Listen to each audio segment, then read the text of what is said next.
افزائش نسل آدم اور ابلیس کا مکر و فریب۔ لکھ رہے ہیں کیا؟ کیا تقدیس کا اظہار آدم اور حوا نے، زمین کو کر دیا گلزار آدم اور حوا نے، زمین جوت کر دنیا میں جنت کی بنا ڈالی، بڑی خوبی سے انسانی خلافت کی بنا ڈالی۔ ہوا شیطان بھی مشغول مکاری کے دھندوں میں، مگر اب آدم و حوا نہ آئے اس کے پھندوں میں، مگر اب آدم و حوا نہ آئے اس کے پھندوں میں، کیونکہ اس نے فراڈ کیا جنت میں۔ اور یہ انسان کی فطرت بھی ہے کہ جب تک اس پر بیت نہ جائے وہ باز بھی نہیں آتا، یعنی مانتا نہیں ہے، کام وہی کرتا ہے کہ جن کاموں کی وجہ سے اس نے ندامت اٹھانی ہوتی ہے یا نقصان ہونا ہوتا ہے۔ اور حضرت علی کا قول ہے کہ اپنے اسلاف کی زندگی کو مشعل راہ زندگی بناؤ، مشعل راہ بناؤ، اپنی زندگی میں وقت برباد نہ کرو، یعنی ٹھوکریں نہ کھاؤ، جہاں جہاں تمہارے بزرگوں نے ٹھوکریں کھائی ہیں ان سے سبق سیکھو۔ لکھتے ہیں ہوا شیطان بھی مشغول مکاری کے دھندوں میں، مگر اب آدم و حوا نہ آئے اس کے پھندوں میں، یہ نقشہ دیکھ کر ابلیس اپنے دل میں گھبرایا، حسد بن کر دل فرزند آدم میں اتر آیا، لڑائی ٹھن گئی نیکی بدی کی خانہ دل میں، یہ پہلی جنگ تھی روئے زمین پر حق و باطل میں۔ یہ انہوں نے لکھا حسد بن کر دل فرزند آدم میں اتر آیا۔ اچھا، آدمی نفرت کہاں رکھتا ہے؟ دل میں،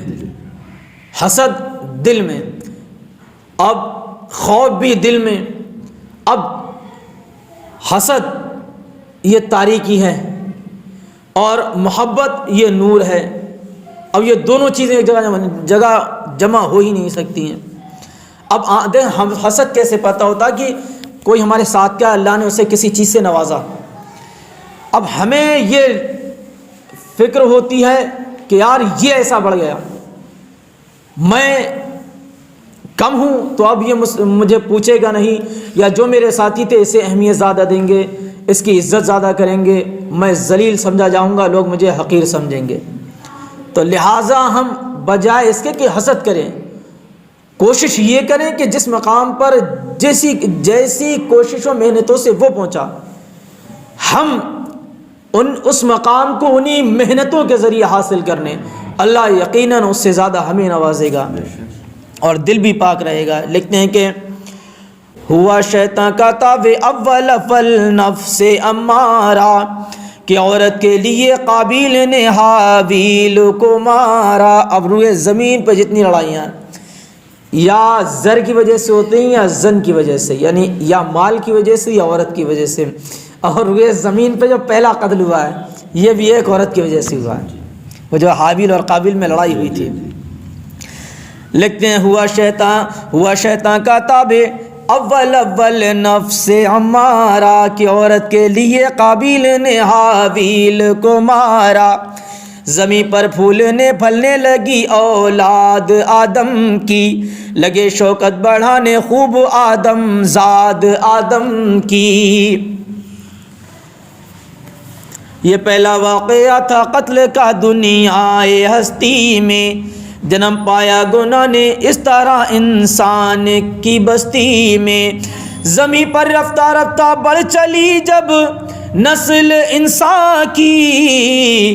حسد کا چل گیا جادو بنائی خوب شیطان کی، خود انسانوں کے لشکر آ گئے ابلیس کے ڈھب پر،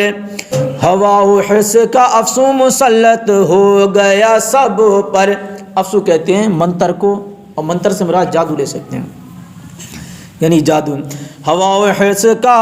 افسوں مسلط ہو گیا سب پر، بدی نے چار سو کچھ اس طرح پھیلائی گمراہی، کہ کہ آئی قبضہ ابلیس میں انسان کی شاہی، وبائے شرک پھیلی چار سو دنیا انسان میں، اٹھایا اس طرح شیطان فتنہ خود ستائی کا، معاذ اللہ بندوں نے کیا دعویٰ خدائی کا۔ جیسے نمرود اور شداد، ایسے کئی لوگ گزر چکے ہیں۔ اب یہاں ایک بات اور دیکھ لیں، یہ حضرت غوث اعظم رضی اللہ تبارک و تعالی عنہ کا قول سنا ہوا ہے میرا کسی بزرگ کی زبانی۔ حضور غوث اعظم رضی اللہ تعالی عنہ نے اپنے ایک مرید کو خلافت عطا فرمائی، فرمایا بیٹے دنیا میں جو چاہوں سب کچھ بن جانا، ایک اللہ نہ بننا، ایک رسول نہ بننا، نبی نہ بننا، خدا نہ بننا،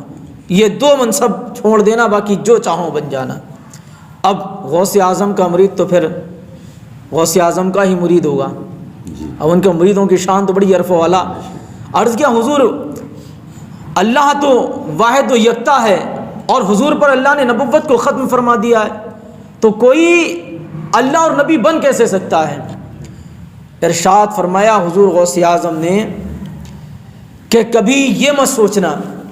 کہ جو میں چاہوں وہی ہو یا جو میں کہوں وہی ہو، اس لیے کہ یہ خدائی منصب ہے،